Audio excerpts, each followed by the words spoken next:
Welcome to the Architect of Resilience podcast, where we explore the secrets of overcoming life's challenges and unlocking unstoppable strength through deep personal conversations and expert insights. Welcome to the Architect of Resilience podcast, the podcast for you, well, to build a stronger you, to be an architect of your own life. Despite the chaos, the uncertainty of the world today, to be able to see the secret paths, the opportunities that lay within that if you open your eyes. And so we're having deep and meaningful conversations with a number of, I'd say, unique individuals. And so today I am really excited to have on Mr. Phil Daru. Phil is, well, many things. Very well known as an MMA expert. He's gained recognition about his expertise in training in mixed martial arts, and he's worked with numerous UFC fighters, helping them improve their strength, conditioning, and overall performance. Noted specifically around that is his innovation in training methods. He's known for incorporating cutting-edge techniques and technologies to maximize his athletes' potential, and this holistic approach to focus on strength, mobility, nutrition, and recovery. It makes him a phenomenal coach.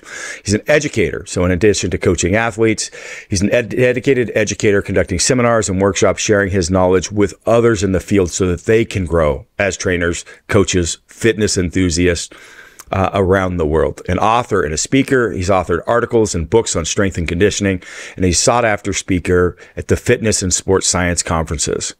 He's also the founder of Daru Strong, which is a fitness and performance training facility in Florida where he continues to train athletes. And he's also got a few other areas kind of around that we'll talk about over the course of this podcast. So we've known each other for a number of years, I guess, at this point, and actually had the pleasure of working together personally. So I've been able to witness your coaching, witness you grow as a coach, and beyond the point I'm now, I'm like, I've got a lot to learn going the other way. So that's just it's one of those unique things being a coach as you are, seeing people grow and surpass like maybe even what you thought was capable. And you're certainly certainly someone of that nature. And so yeah, I'd love to. That's a good starting point for this, but what is that experience like for yourself in working with people at a high level and then seeing, them go in the course of this? And it's outside of just the perspective of the strength and fitness, I believe. Mm-hmm. When I started to really dive deep into being a true coach, right? There was a time where I was kind of trying to balance out being an athlete, being a coach. And this was right around 23, 24 years of age, where I had my gym, and then I was trying to train my athletes, and I was a professional fighter. And what I found was that a lot of the time was spent on trying to figure out what was my purpose, what was my true focus. And I didn't have the ability to really hone in on the things that I needed to do for longevity, for growth, to be prosperous. And so things were just like up in the air, was kind of on the fence of what should I do. And I was training an individual who was a professional boxer at the time. And it was crazy. We had our issues when it came down to just coaching and the athlete relationship. But the one thing that he did say to me was that, I remember the day. It was a night that I was training, and I was trying to get him prepared for a fight. And I came late to his training session, and it was because I was getting done with my own training. And I pull up, and he goes, "Man, what do you want to do? Do you want to be a coach, or do you want to be a fighter? Because you can't do both." And at the time, I was like, "This fucking guy, like, why is he trying me right now? I got to get ready for a fight. He knows how this is, But then I started to think about it, and he was right, and he actually changed my perspective on focusing on the task. And when you have something that you're trying to be the best at, you're trying to be the greatest, you have to go all in, right? You have to focus solely on that particular aspect. And when I finally decided to do that is when I started to elevate, and it opened up opportunities for me to work with these higher level individuals. And then as I started to work with, you know, people like the Dustin Poirier and Ioane and Jacek and Edson Barbosa and these big names, these guys that have, you know, risen through, you know, all the circumstances and gotten to the big show and, you know, are fighting for world titles, their sole focus is on the task in front of them. They block out the noise. They stay basically tunnel vision, focus on the aspects of what they're going to do for their career. And the career is obviously fighting. And when you're fighting, you can't be 1 foot in, 1 foot out. You can't. You have to go all in, otherwise you're going to get hurt. So I think that was one of the things that really helped me along the way was when I got with high-level individuals, I found out that if you don't take initiative and you don't focus on what you want to accomplish solely, it's going to be subpar. So for me, everything that I do now, even when it's from coaching to being a father to being a husband, when it's my time to go all in, I have to go all in. I can't be distracted. And that's the biggest thing that I see with young individuals nowadays is there's a lot of distraction. Yeah. There's a lot of, you know, I want to do this, I want to do that. And from my own perspective and my experience, it doesn't work out as well if you're not 100% bought in and zoned in on the task at hand. Yeah, that's an interesting perspective that is really valuable. And, you know, you have to have your time in the trenches to truly learn, right? You've got to be there. You can't just be a coach and be the literature. You've got to walk the walk, and you did that. You're a champion powerlifter. You're a highly qualified MMA fighter. But there's a point of, deciding what is the thing that you're going to be, and diving into that and watching you excel once you've made that choice has been fantastic. Now, obviously, if you hadn't spent the time doing both and really learning by fire by actually being an athlete to be able to truly coach an athlete, you wouldn't have been able to excel as a coach. You got to have that time in the trenches. But there becomes a point of, where am I going? What are my values? What is my lens, and how do I want to live and create and add? And having that lens to be able to guide you on what choice to make. And there's no answer. You can't give it. I can't give it. No, there's no model for who you want to be. You're the one to decide that. So you got to make sure you're looking through the right lens. You know, I was, when I started coaching, I was young. I was kind of not forced into it, but it was something that I knew that I was good at. Being a teacher, being somebody who led and led by example.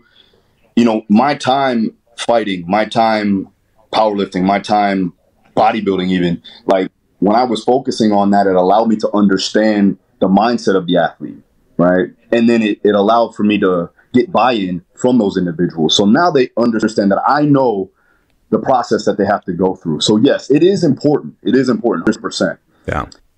I think what I found out was that, you know, if I want to be the best, the absolute best that I can be, then there's a trade-off here, and I got to make sure that I'm focusing one aspect at a time. Yeah. So when I was powerlifting, that's all that I thought of.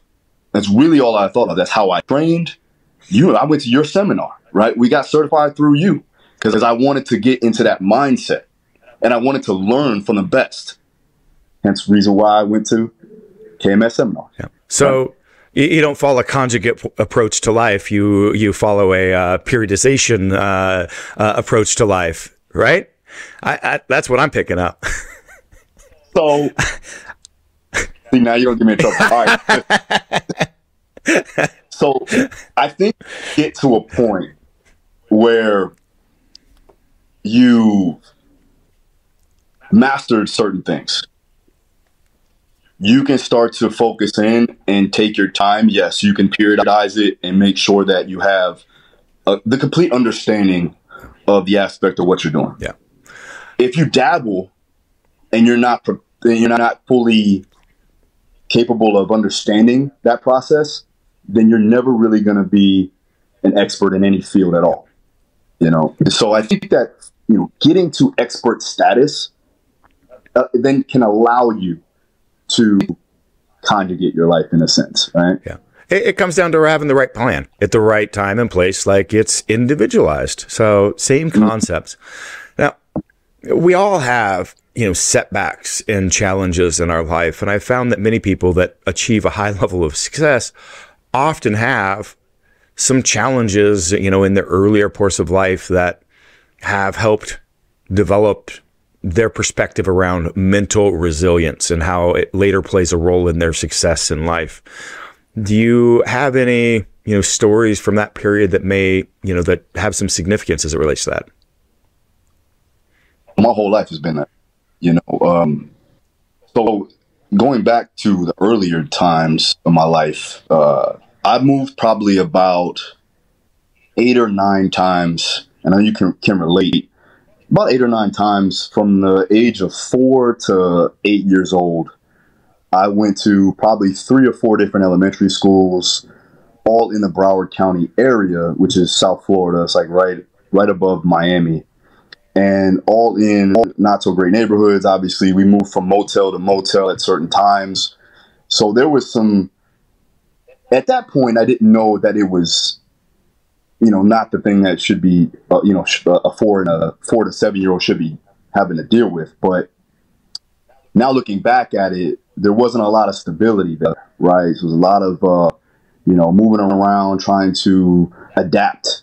And I think that allowed me to nowadays be able to adapt accordingly. And that's probably why I like to switch things up a lot. And that's probably why, I dabbled in a lot of things that I shouldn't have. I should have just maintained focus, because I'm so used to change. It was almost a necessity for me to constantly vary, going through my earlier years, watching, people getting jumped in the streets, my next door neighbor getting raped, getting my house robbed.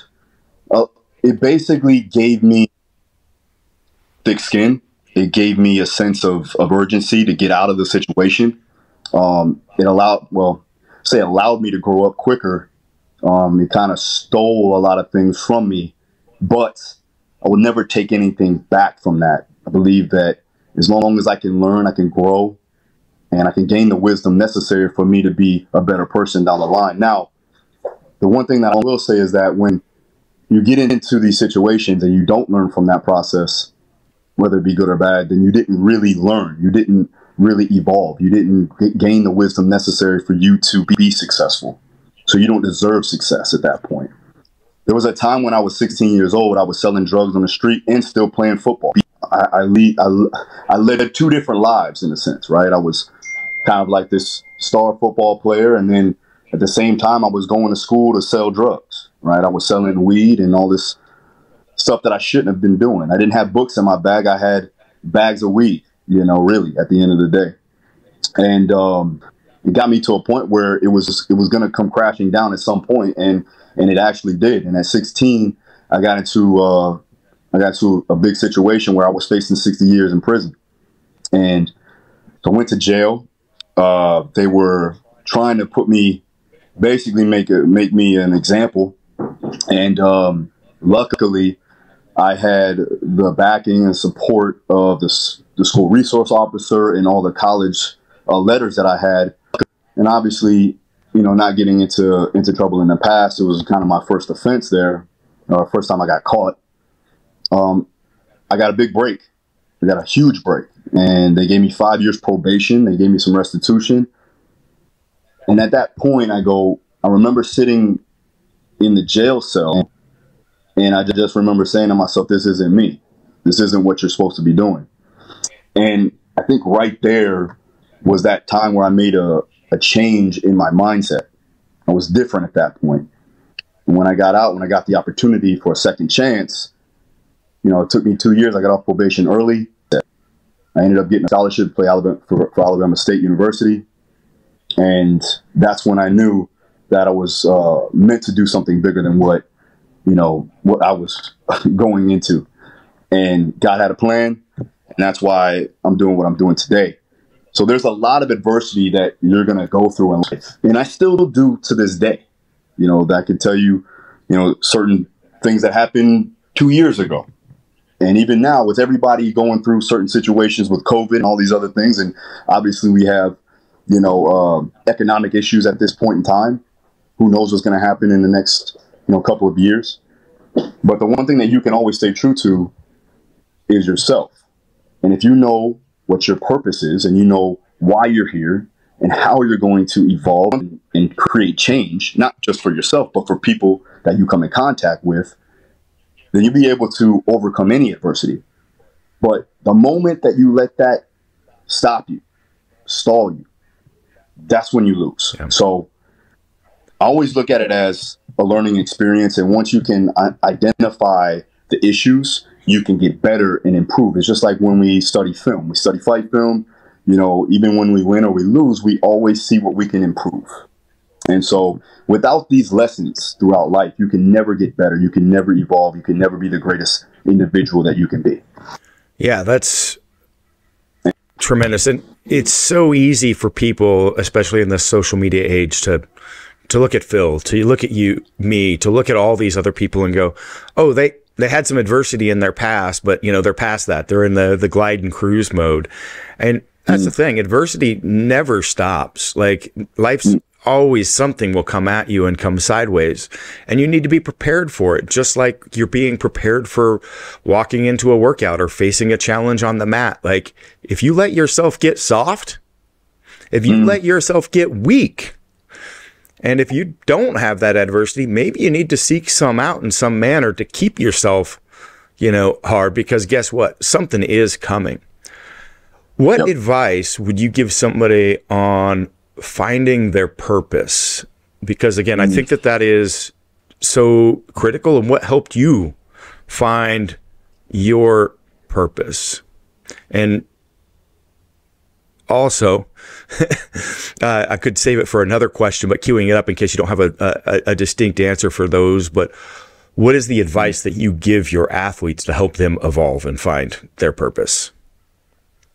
Well, first you have to know who you are, right? So it takes a ton of self-awareness, and I think that's the first step in the right direction to understanding your purpose.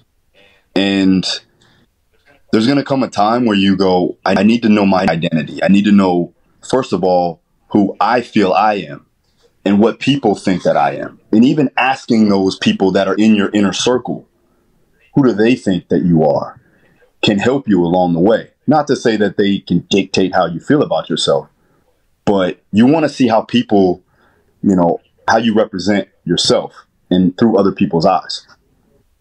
And take the time to really reflect on the things that you've been able to accomplish, reflect on the things that you've overcome, and see who you are from the inside. And I take a lot of time to myself. I do a lot of walking in nature and meditation to truly find out, how I felt about a certain situation or how I handled a certain circumstance that maybe, for me was challenging. And I think the biggest thing is, first of all, you got to know what you love to do. You got to know how you're going to improve yourself. And you got to know what do you want to be known for. And once you can combine those things, then you can truly understand, your purpose in life. And it may be going with skills and talents that God has been able to give you, but it also comes down to, what you want to be known for and what do you want to attack on a daily basis. What are some of the things that you would love to do no matter what, even getting paid or not? And that will truly be your purpose in all actuality. Now, it's going to take some time. It's going to take some reflection. It's going to take some long thinking. But once you can write all these things down, write down what you love to do. Write down what the world needs. Write down some things that you feel that you can give back to the community and to the world. And then also find out, what you do for work and how you're able to provide for your family or for yourself. And once you can combine all those things, common theme here and then you can know exactly what your purpose is in life. I'm really impressed with the diligence that you put around introspection in your life and how valuable of a role that plays. And I believe that's so often overlooked. And I agree, like there's a moment of being able to separate who you want to be from a job and the income. And that if you do that, you can actually maybe make those come together in the future, because we get so caught up in what is the thing and role that I'm supposed to fit, or the job like my parents want me, my friends expect, and so on. And you can really create most anything in the world today out of, if you are truly, it is your purpose and it is your passion, there's a way of bringing that into being. And maybe that's why you need to do some introspection and like really understanding how much does this mean to me, and how do I go about just getting in here and in the trenches is the like you have started is just the way. Maybe it's, getting on a mat doesn't pay any bills, right? But look at where you're at now, right? Getting on that mat sure paid some bills. So it's interesting where life leads. I broke my elbows, well, short term, many years ago. Would be that ruined my career of what I could have potentially achieved in the strength world. But I left a career in aerospace and automotive to do like my passion as a result of that. So little side tangent, but I like Let me ask you this. When did you realize that this is, like, when you were lifting and obviously you had your own profession and it was lucrative, what was the point where you go, man, I'm going to pivot and go all in on just being a athlete and build from here? Yeah. Well, there's been many times that I almost made the role. So like in 2007 or 8, I built like the super lifts, and I was going to go into business with Mark Bell making the super lift. And that was business. Like I just wanted to move. I knew there was something in the fitness realm. But when I started publishing content and producing, it wasn't just the written articles on all the different, the Elite FTS and Breaking Muscle and all that. But when I started doing the things around the breathing and bracing and foot mechanics and just posting videos of my coaching in the gym as my side thing and posting it up on the internet, and I started getting feedback that it was changing people's life, it became a moment of figuring this out. First it was, how do I find a job? So it was like, do I go back to school, get my doctorate, and get my hands on, be a physical therapist or a chiro, or go into orthopedics? And I'm just like, no, I just need to go. And so it was that moment happened, and I knew it in the end of 2014. So I left my career and job. I chose to go find another job that I didn't have the team like fully, like a commitment I had made to them. So I exited, had a good strategy plan, took a job that was just to cover my means. And so within 6 months, I had walked away from a pretty damn lucrative career, and went through a lot of financial hardship for several years as I had to make those adjustments to being an entrepreneur. I mean, that's so crazy to hear, because it's similar. It's a similar path that I had to take. In the beginning, it was like, I just need to pay some bills, right? I need to train some people so that I can have some money in my pocket, in between fights. And what ended up happening was people just started to, flock towards the training. They loved it. And so I started to get more notoriety.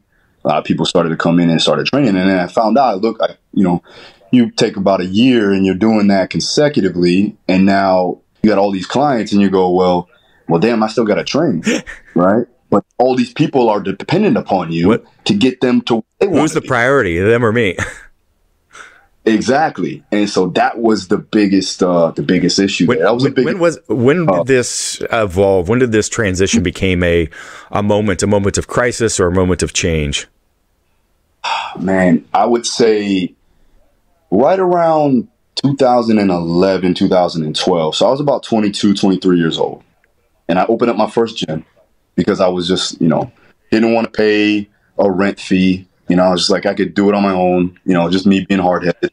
And I should have, thinking back at it, I should have just stayed and, paid Tony Montgomery some rent and kept it I hear moving, Tony's right? doing pretty good down there. It's really glad he seems to be in yeah, I'm really happy to see him find himself. So really, really great. Yeah, no, he's doing well. He's doing well. And like thinking back at it, you know, I should have stayed a little bit longer. But again, I've never been shy of taking risk. I never backed away from a challenge. And so for me, I was just like, you know what? I'm just going to go in on my own space. And then I started to get a lot of people, and people started to really love the training. And I go, damn, but I got to go to practice. You know, I got to fight in 4 weeks, but I got to train this class at 5 a.m. And then I got to come back and do, you know, 3 other training sessions that day. And so it got to a point where I started to get fatigued and burnt out, and injuries started to pile in, and took a toll on my body, took a toll on my brain, right? Got some concussions that I shouldn't have. And so I think at that point, I think God kind of basically drew a line in the sand for me and was like, listen, man, you got to figure out what you're going to do. And so making that pivot at 25, 26, really getting pushed into it through an injury allowed me to truly understand what I need to do in the next steps of the evolution of Phil Daru. And so that was about 10 years ago, really. And I'm 35 now, and now I'm in the next stage of my life where I'm pivoting out of coaching on the floor, and now I'm fully focusing on coaching coaches, speaking, seminars, content like that, because it is something that I can do that's going to create or at least solve a bigger problem. Yeah. And that's the biggest thing for me is I want to solve big problems, and I want to help as many people as possible. And I know this is the route that I need to take. So that was a pivot point for me as well, because I talked to some of the clinicians. At this point, I was doing continuing ed in the clinical space. And I'm like, hey, should I go there? And they're like, well, you know what you need to know, and you know all the people to learn from. Do you want to make an impact one person at a time? And they were kind of leading me a direction because they knew the reach and impact I could have as being an educator versus that. And because it's like, what kind of impact that I want to make? And I'm like, well, I want to change the face of fitness, like all the way through to its integration with clinical care. Like that is my goal. You're right. I can't do that sitting in a clinic, one person at a time. I won't even come close to it. So, I feel that. Now, I do want to note something on the concussion perspective. I'm going to share with you, I'll send you my brain trauma protocol for healing brain and cognitive things. So just going live right now is the most comprehensive regenerative tissue protocol there is in the world. The theory behind it, the research behind it, and it's backed by the leading stem cell researcher and gene person in the world. One of the best people in movement, blood flow restriction, neurology, they're all right there. People that wouldn't normally endorse, like here's a mixture of peptide training, so on. But I also have numerous other protocols. That one's, up on the site. Anybody can download it, have access to all the links. But the brain trauma is another one that I have. So I'd like to get you a link, but I'd like to let the audience know they can find that. Anyone in the Endless Evolution community has access to that. So just worth noting, because it's developed specifically for people that have had that or as a result of a stroke in combination with it. So now, yeah, that's the thing here. Like getting connected with that type of work is definitely going to help people's not only their fitness, but their longevity, their wellness, right? Their overall health. Their life expectancy. And now they can play with their kids, or they can do things that they probably wouldn't have been able to do. And you're looking at from fighters to, any athletic sport that requires contact. That's big, You're talking about first responders, you're looking at, military veterans. This is going to be very helpful for them, for sure. So that's great. So question for you, changing direction a little bit, but broad stroke question. How would you define strength?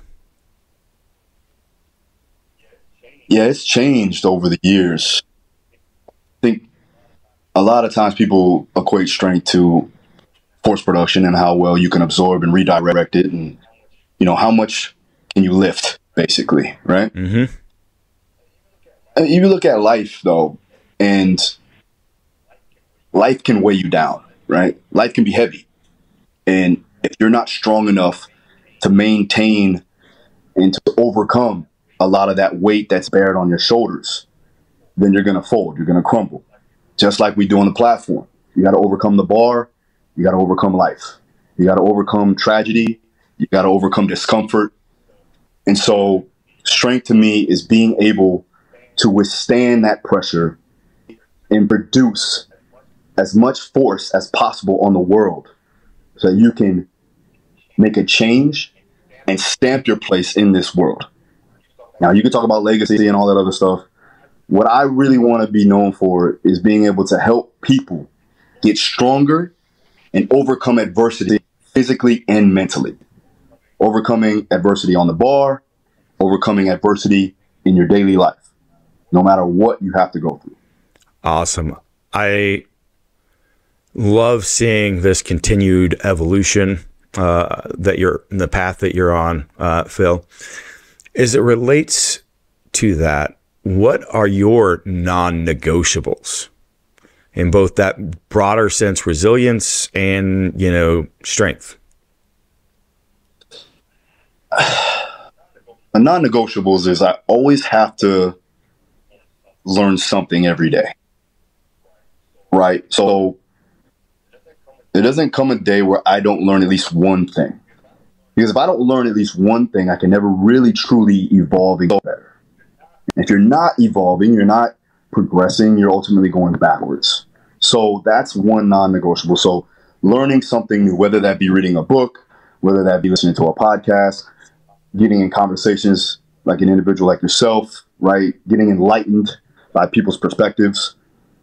And then another one is making sure that I go through some sort of physical pain that is going to allow me to adapt to the stimulus. So basically causing stress in order for me to overcome. That could be in the sense of a workout, a run, something physical in that perspective. So I want to stimulate my mind and I want to stimulate my body every day. Yeah. That is so simple, yet so simple, hard for most people. Yeah. Yeah. In regards to this, I asked a question similar, but maybe I will get more specific. We'll just talk about strength in general. When's the first time that you learned how valuable strength was outside of the gym? All right, guys, we talk a lot about mental resilience on this podcast, but let's talk about another type of resilience. That's movement resilience. We want to move well, recover better, and do it for life. And it starts with your feet. And you can start today with Naboso. Naboso is a sensory technology company founded by a functional podiatrist. And all their products feature a texture to stimulate, strengthen, and awaken your feet. I use their splay toe spacers and Neuroball to release my feet at the end of every day. They also have these textured recovery socks that feel like a mini massage when you walk around. If you're looking for an effective way to bulletproof your feet, head to naboso.com. That's NABOSO.com and use code RESILIENCE for 20% off. I think there's been a lot of issues in the past with, I won't say issues, but I had to go through adversity, right? And reflecting on those things as a young kid growing up and seeing death constantly, watching family members die, watching friends die, I come to the realization, if you're not strong mentally and psychologically, you're going to fold in this life. And if you can't overcome adversity, there's no way in hell that you're going to be able to overcome and adapt to stresses. And so I think strength from a mindset perspective is vital for you to be the person that you dreamed yourself to be. You also have to be healthy too as well, not just physically, but mentally. So you also have to love yourself. And I think if you don't love yourself, you can't be the strongest version of yourself. So you have to, one, know your strengths and know your weaknesses. You have to accept your faults. You always have to try to get better, but you also have to accept the things that you're not good at. And it takes strength to do that, because sometimes people don't want to admit to their failures. They don't want to admit to their faults. They don't want to admit to their weaknesses. And I think that takes a lot of strength to admit to your weakness. Yeah. So, I mean, if you think about it, you've had to overcome so much adversity, not just obviously in the weight room, but in life in general, Chris. I've known you for a long time now, and I know your story. And that's why I resonate with a lot of the things that you talk about and a lot of the things that you do. And it's those people that go through those situations that make it so much further in life. And I think, being a father now, I try to give adversity where I feel it's due, to allow my sons and daughters to understand how to overcome and be greater than what they feel they can be. And when you go through adversity and you get that little bit of win every day, it's like, oh, I can do anything. And you gain confidence through adversity. And if you never go through adversity, you can never gain that confidence. So I think that it's very important to understand that first and foremost. If you can at a young age, or if you do have kids, make sure that you instill that in them so that when they get to being a grown adult, they're able to overcome maybe a setback here or there, maybe losing their job or getting a fucking flat tire. I seen grown men cry about getting a flat tire the other day. People getting in arguments for no reason. And this is because they've never gone through an extended amount of adversity and overcame it. So they don't know how to cope with that. That's a problem. Let's take that flat tire, for example. You said grown man crying because he's got a flat tire. Or let's take, a young female that's never had that exposure from, her father, her family, mother, whatever. We don't need to genderize it necessarily, but flat tire, trying to call for help. Nobody's available. Friends aren't, parents aren't available, busy traffic. They're crying on the way to school at college. Don't know how to deal with this. But just like you said, that's actually that failure or that obstacle is how you gain confidence, because maybe it's like, I'm going to give this a shot finally after sitting there on the side of the highway with cars buzzing by for a half hour. Let's find this jack. Oh my God. And I had the strength to get that lug nut off. I thought only the grease monkey down at the garage could do that. And next thing you know, maybe it took them 2 hours and they got that car. Do you know how powerful that moment is in their life and how much that they're going to tell everybody about? And just the bigger thing is the impact that's going to create on their confidence as a whole through their, like, that tire change could be a pretty large moment over the course of a couple year period for an individual. And you cannot, like you said, the best way of gaining confidence is through a failure, and then coming back around and getting to, and discovering what you're capable of. And this is something that I find that I don't like about our fitness community is this, F the haters, this no fear mentality. Who has no fear? Come on, give me a joke. You're projecting. You got tons of fears. My ass, you have so many fears you can't even say that you have fears. That is a problem. So this type of mantra is going to, what it's doing is when you're doing that, you're throwing up walls. Those walls of I have to be tougher than, I can't have fear. And those walls, what are though? Those walls are preventing you from growth. They're preventing you from becoming what you're capable of being. And that's me just stating kind of what you said in a different way, but I feel is just such an integral piece and so missing in the community that we are. Not the entirety of it. There's a lot of great people, but the peripheral of our community, that's the perception. That's what a lot of people are putting out there on a consistent basis. And unfortunately, a lot of great I wouldn't say great, a lot of well-known coaching type people that are out there pushing their brand of just grind and be tough and mentality. And, you know, they're sitting there driving around in their fake Lamborghinis that they rented with massive amount of, you know, personal insecurities. Like, it's freaking comical and sad because people also buy into it and it fuels it. Chris, you think that fear drives you?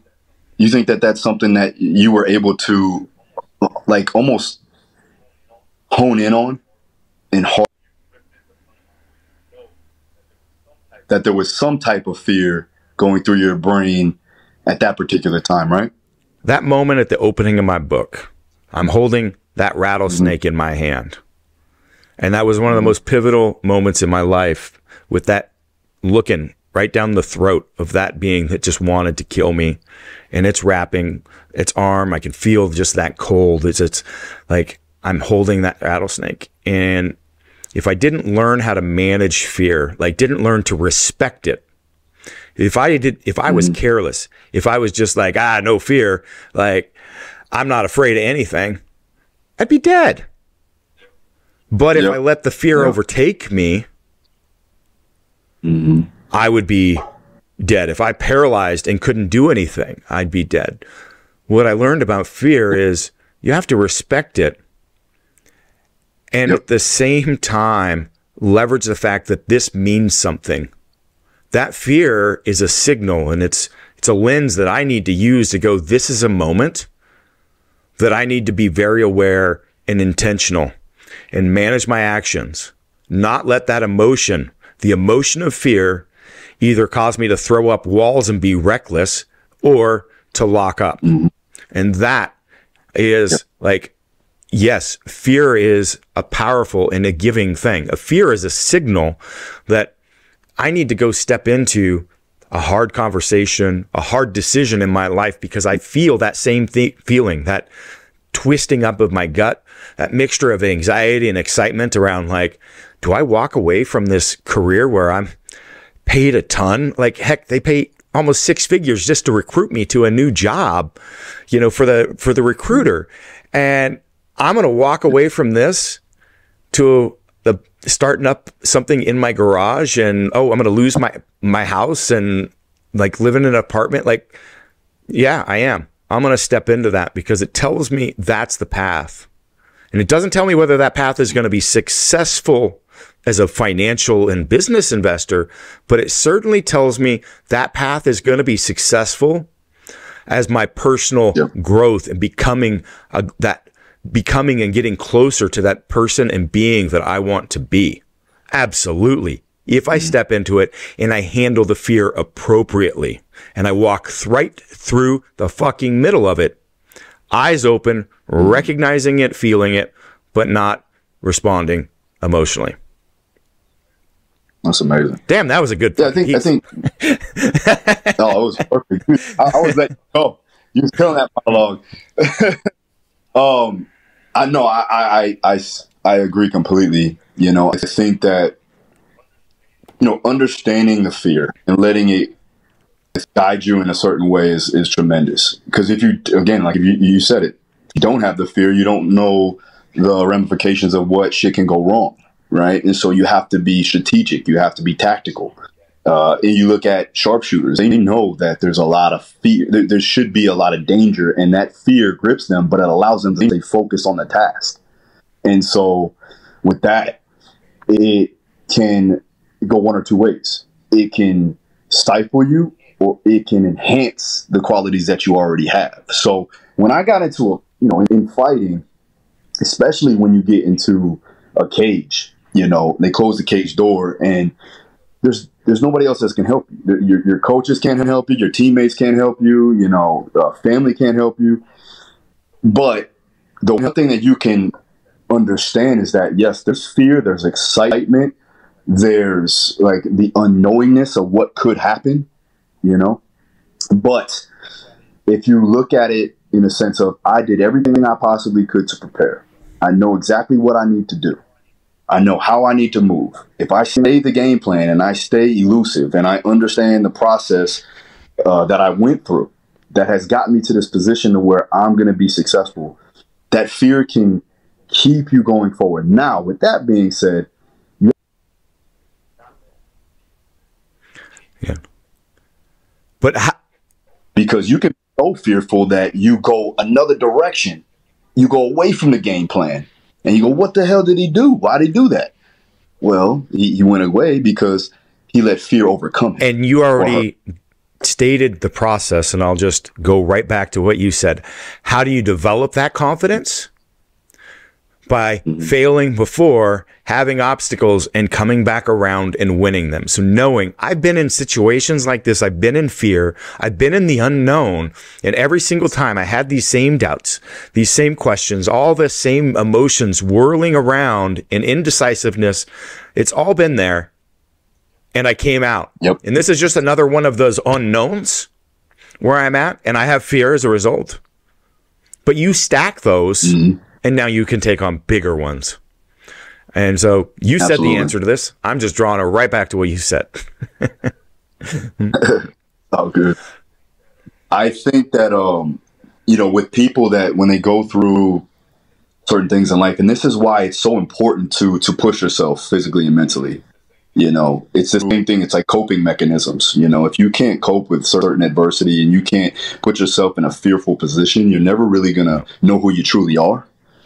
And so we go back to that, you know, knowing thyself and knowing your purpose. Is you got to kind of go through some stuff. There was one fight that I can go back to that I literally thought that I was going to die in there. You know, it was. Tell me more.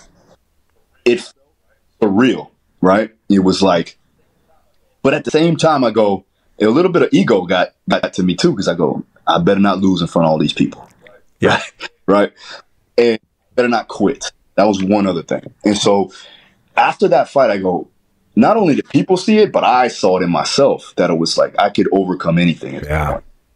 Because circumstance, I went through these situations, and even in that point, and I think now to this day, I don't fear anything physical. Right. Let's say this: I fear physicality, but I don't. What I'm saying is, I don't second guess my ability to overcome it. I had a moment. I detail this in my book. I know you know the story, but flew to Australia at the time. All the best lifters in the world showed up at this one meet, and all of us weight cutters were cutting weight together.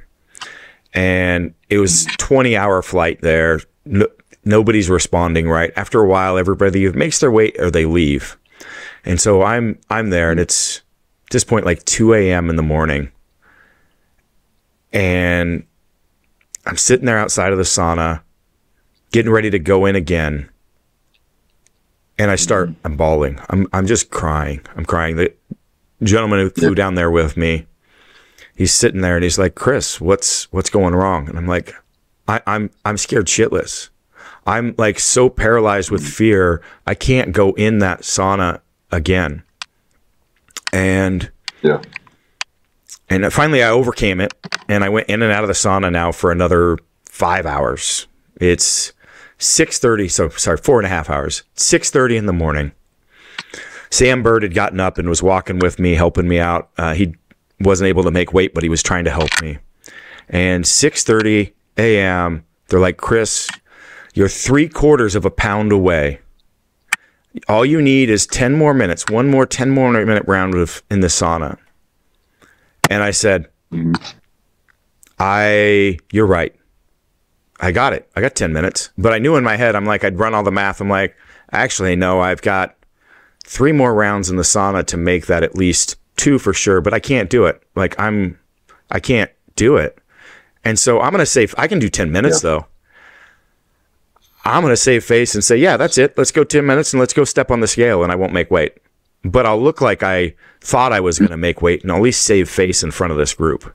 There was no way. And so I walked into that sauna knowing I gave up. I gave up. And then I sat in that sauna. 10 minutes came.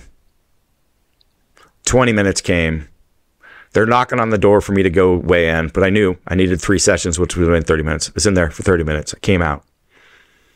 They had to carry me to the car. My hearing loss stopped. My eardrums dehydrated, so my sound just went whoop, disappeared. Carried me to the car, made weigh-ins, had the biggest, anyway, had a good meet, but it didn't matter. Yeah. When I stepped out of that sauna, I'd won. The whole trip was worth it for me because I knew something about myself. I thought I got to a point where I thought I was a quitter, and I learned I wasn't. And it didn't matter what the performance was. It didn't matter anything. That whole trip right then was a success in my mind. I knew I gained so much knowledge. Now, the knowledge was that I could torture myself to death because I was literally right there, and I realized I could suffer till self-induced suffering till I was dead. But the other side of that. But that was the win. That was the power of knowing I'm not a quitter. Like, I will fucking go. I will go until there's nothing fucking left. And that was worth more than, winning the meet and doing all the other, like, didn't fucking matter. It didn't even fucking care. Yeah, I mean, a trophy, a record is amazing, but knowing yourself and gaining the confidence in yourself is long lasting. It's ever, So, yeah, man. Like, I think people. The problem is that they don't get to a point where they put themselves in the position to do that, right? So they go through life fear everything, and because they're not confident in themselves, they are. They're second guessing a lot of things they do, and they're not take advantage of opportunities. How do you deal with this with an athlete that's like suffered a major injury or setback and maybe not been through that experience first? Because this is where we see a lot of like, oh, the next great thing. And they're a physiological like freak of nature. They're bound to be the best. They have an injury, but they don't know how to overcome obstacle and they disappear. But then other ones do, and they learn. So I know you've worked with athletes that have been through this process. What do you do to help them with their mindset and approach to overcoming those obstacles? Well, we definitely get them with a qualified sports psychologist first. That is because they need somebody to fantastic. talk to. So thank you. Number one, goddamn, get the professionals in the right arena. Okay, gotta do it. And actually, I have a session with the sports psych in a little bit, in an hour. Because we all need it, right? Performance coach. Like everybody fucking in our, like, not everyone, is such a manly, I'm not seeing therapy, this, that. Like, how is it not helpful to have somebody freaking guide you through introspection as a professional coach in this arena? Like, look, change the name of it. I don't freaking care. But if you've got issues, guess what? I've used a therapist like for long periods in my life for different areas to like help me walk through and process some shit that I didn't have or learn the skills to be able to fucking do it. Like, if you... The most successful people in the world have that with them. That's a part of their team. It's a part of their coaching team, right? I got guys that I work with that are multimillionaires. I got celebrities that I train. I got world champions. They all have that psychological edge because they have somebody that they can talk to, right? That can guide them through that, guide them through their thoughts. So absolutely, it's without question. You have to have that. You. Now,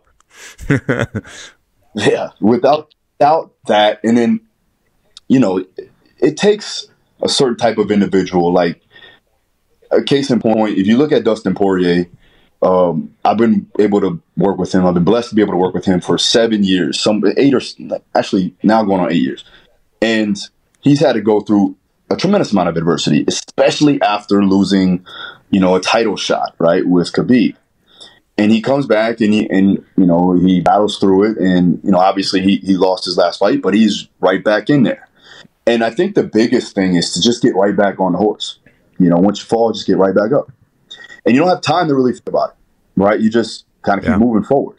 And so I think that's the biggest thing. It's like, yes, we learn from our losses. We learn from our mistakes. But there's again, as soon as you can learn and when you learn, you get better. And so it's not a failure at that point. And I know this has been said plenty of times before, but it's true, Like, you didn't fail. You get a setback, you lose maybe, but as long as you learn from that loss, you've gained an edge. So you gain an edge introspectively, and you gain an edge for your other aspects of life of, what you got to go through. Not only that, but your profession. So, for instance, when we come off of, let's say we get a loss, or let's say even with myself, I've come off of many losses, and I go, well, what did I do right? What did I do wrong? And now that I learned from this, let's just keep pressing forward. Let's keep moving forward, and let's keep learning and growing and just getting back into training. And I think that allows people to feel a sense of urgency to go back and execute the way they should have done prior. And it does take a little bit of time. It's not like it's going to happen right after the fight or whatever. You're gonna need some time to think about it. But I would say within that week, we want to make sure that we understand the process of what we need to do to get back on the horse. But then once we get back on the horse, we got to start riding, and we got to start riding with the best abilities possible. And that's going to take some time. But again, understanding yourself and understanding where you want to go is important. So on the continued evolution of your path, like it sounds like you're doing a lot more like coaching of coaches and mentoring of people. Are you? Tell me what's new on that front. Like, what do you have going? Well, we got a couple of things going. I have a mentorship program. We're actually going to transition that into a full-on university where I'm not only going to be talking about strength conditioning and sports performance, but we're also going to be talking about branding, marketing, sales, things of that nature for the coach that is in the private sector that wants to evolve and help with their own business and get them to where they need to be to provide for their families. Another thing is that I'm bringing in coaches from around the area. So I have 7 coaches now that are in-house. That is basically a team that we come together. We go over strategies. We do different in-house workshops and seminars. And then I'm bringing in other individuals, which I definitely got to get you out here, Chris, to talk to these guys because they're young, up-and-coming coaches that have great upside, but they just need guidance. And so that's the biggest thing is guiding those coaches. And primarily, it's going to be anyone that wants to learn. And you don't have to be a coach. You could be, an athlete. You could be a trainer. You could be just anybody that loves to learn. They can come in, and if they want to learn from somebody who's worked with high-level individuals or somebody who's just been in the trenches and understands the process, they can go ahead and do that. Now, other things that I have in the works is we have a fight prep app that is going to be a consolidation of all my programs. So I'm really excited about that because it allows for everybody to be in one app and they can do all the programs that I've already written out. I've written probably about 20 programs. And on top of that, we'll get the online coaching too as well. So that's the biggest thing. And then seminars. I mean, seminars and keynote speaking is something that I'm making the transition and pivoting to. So I do have, in April, I'm going to Dubai, and then I'm going back to Australia in June. And then I'm going to Spain in July. So we're going around the world primarily, but yeah, the U.S. would be obviously another mark. We want to make sure that we're doing stuff in Florida, we're doing stuff in California and in Texas, maybe in Oregon too as well. We'll come out to you. So, but yeah, well, it's something that I've always wanted to do. I want to get back to the community to help me grow and evolve as an individual. So, where can people find you and find, like your mentorship program, things of that nature? Yeah, the easiest place, you can go to the website, it's darustrong.com. And then my Instagram is @DaruStrong, and the YouTube channel is Phil Daru Strong. So everything's Daru Strong. Easy enough to find. I'm sure any of our guests understand how much I respect your work just through the course of the podcast, so probably don't need to reiterate anything there. And anyone that is part of the Endless Evolution community, Phil has volunteered to put together a weekly assignment for us. So anybody that wants to join that, go to Chris Duffin. You'll find us and get a link into the Discord group through the sign up. So thank you. Yep. And that closes our podcast. And we'll wait for a couple minutes so I can find this later. But yeah, anything, there's so many great topics where if you got like 2 to 5 minutes, whatever it is, give somebody, like a a journaling piece on introspection or a goal setting or something that ties to. Well, I have something. Do you have something? Yeah. Can I talk about it right now or no? So usually what I do with a lot of the coaches is that they got to create communication skills. Everybody does. Everybody, you have to have the ability to communicate. You know that, Chris. Like, that was one of the things that I think podcasting did help me with, but coaching so many different types of people, right? Starting in, doing boot camps and working with high school athletes all the way up to the collegiate level to the professional ranks, and then taking it all the way up to like 75-year-old men down to like 10-year-old kids. And so that wide range of communication that I had, the communication that I had with those individuals, that wide range of people, allowed me to hone in on those skills and be able to connect with each person. So what I usually do is I have every coach that comes through my mentorship, they have to go up to 5 people, 5 strangers, right? Could be in a supermarket. It could be at the gas station. It could be anywhere, right? And they have to spark up a conversation. And they have to spark up a conversation that has nothing to do with fitness and strength or anything of that nature. This is good. This is good. Love this. Now, be careful, because you talk about politics, and we might go a different route, or religion, those 2 things. But if you can still communicate without being judgmental, that's the biggest thing. And so, again, obviously, if you look the part, they're going to ask you, you work out, you're a coach. Yeah, you got to get away from it. You got, I do a little, but you shift away and then you ask a question about them, because obviously when you ask,